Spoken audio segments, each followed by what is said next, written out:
Okay, I've had more time to play with this thing, and I gotta tell you, I really like it. It's pretty cool. I mean, it's not perfect. It's got some issues, and the reason we're starting here is because there's the first issue. That seems like a whole lot of negative camber for them front tires. We'll have to see how that plays out. It's obviously not adjustable. And Joe went down and picked up George. I'm gonna give him a little ride out to the battlefield. Now, this, like I said before, this will run on LiPo or NIM. And one of the things that's cool is that the battery tray inside holds one of these tank batteries just perfect. I'm still running the 2.2 nanotech. The reason for that is that this weighs a little over 4 ounces. This weighs a little over 15 ounces. And we already got spring issues with this Jeep. So, but one of the other things that I found that was really cool is the manual itself. They really did a good job on this manual. You go to the back, and it shows every part in the Jeep and gives a part number for it. It's got some really good exploded views of the entire Jeep and all its sub-assemblies. If these parts become available separately, they're going to be great for tons of other projects. They show you really good views of everything that's going on in there. So if you have any trouble, if you need to troubleshoot anything or repair anything, this gives you a really good idea of how everything goes together. And I definitely really like that part.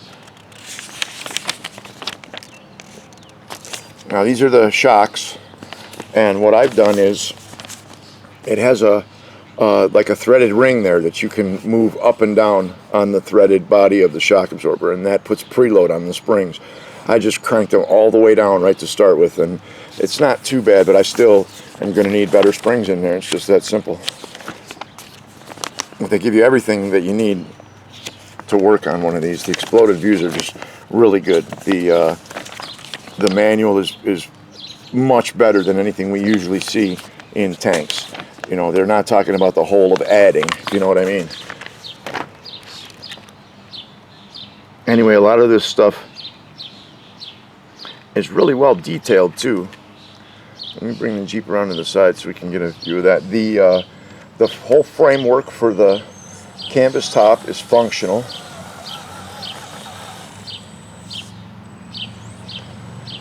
Notice that the throttle controls are a little bit touchy. It'll jump on you if you got a heavy finger.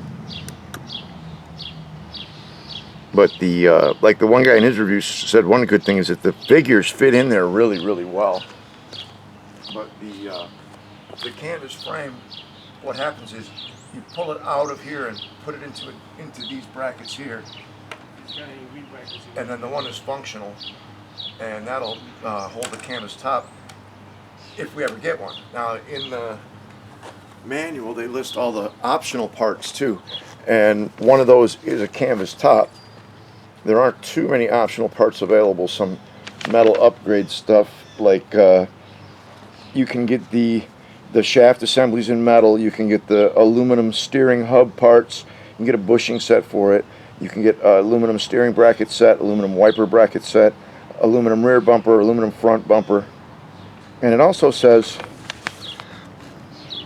don't know if you'll be able to read this, it says 1.6 1941 MB scalar machine gun. So that'll be interesting when that comes out. And then of course we're going to have to take a look at that and see if there's any way we can put a muzzle flash in it. She obviously needs a sound system, which will be one of the things I'm playing with right away. One of the problems we're going to have is space. They already put that fake box in the back to hide the shock towers on the 4-link suspension. And what they've done with the under hood, I don't know, I kind of got mixed emotions on this part, because they put an engine in there, like I don't know, a simulated engine, I guess you'd call it, but it's not very good. It's just all one color. I don't know how well that'll show up on the video. It's just like a molded top that looks like an engine in there, and I mean, it's not bad, but on that, my position is either do it really, really well, or just leave me a battery tray in there. Because whoever came up with the system for closing this with the 2 cotter keys and the pins in the rear, if I ever meet that guy, I'm going to smack him right in the mouth. Because that is a really, really irritating system. It's very difficult to to use because everything is so far recessed up under there. Trying to get those pins up in there and in that tiny little hole with big fat fingers like most of us have, it's just a pain in the butt. I would have much rather seen some kind of latch system. And I might go ahead and try to come up with some kind of latch system for the rear just to get rid of those awful cotter pins. Plus, they tell you that this tank, the electronics, they say that when the LiPo battery gets down to 6.5 volts, it'll cut to 50% power. And if it gets down to 6 volts, it'll shut off and you can't turn it back on until you put a freshly charged battery in. The problem there is that I've always gone under the assumption that you don't want to let a LiPo get lower than 6.6. So I'm still running an LVA. And that means that every time I want to run the Jeep, I've got to open it up to either plug or unplug the LVA. And so that's kind of a pain too. Now you wouldn't have that running a tank battery, but with the weight difference, you know, I'm going to stick with the Nanotechs. She's got really good low speed control. The throttle is kind of touchy.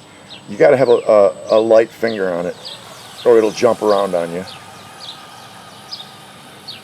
It goes right through it goes through grass and all that stuff with no problem. It just eats it right up. It'll actually climb small stairs. If the stairs aren't too tall, it'll like pop that bumper up above, and once those front tires grab, she'll go right up the stairs. So as a crawler, it's really, really a good model. But like I keep saying, as a Jeep, you can see here, that's not too bad the way it sits, but it's definitely got to have stronger springs in it.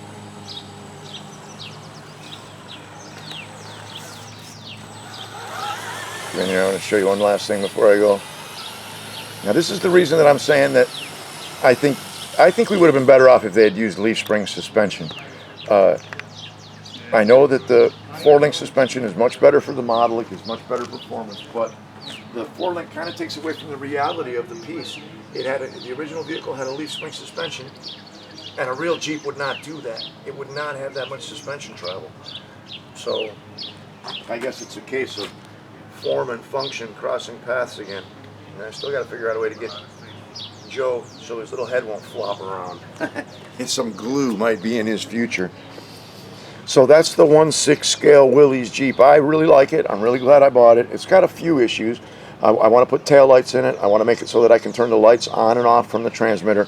Now this transmitter they provide, this is a true 4-channel transmitter, and it's got channel 4 and another button for channel 3.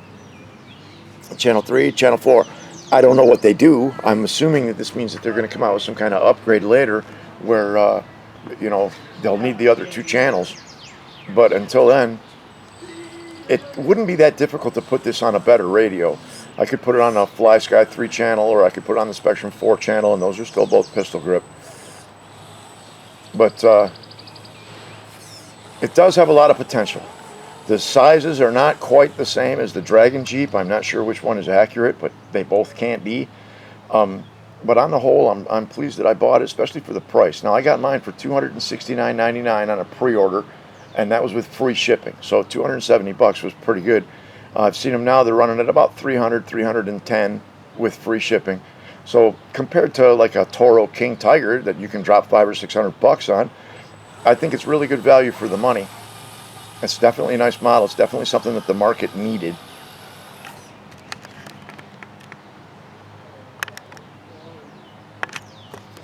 And I'm hoping this ROC company will come out with more soft skin stuff.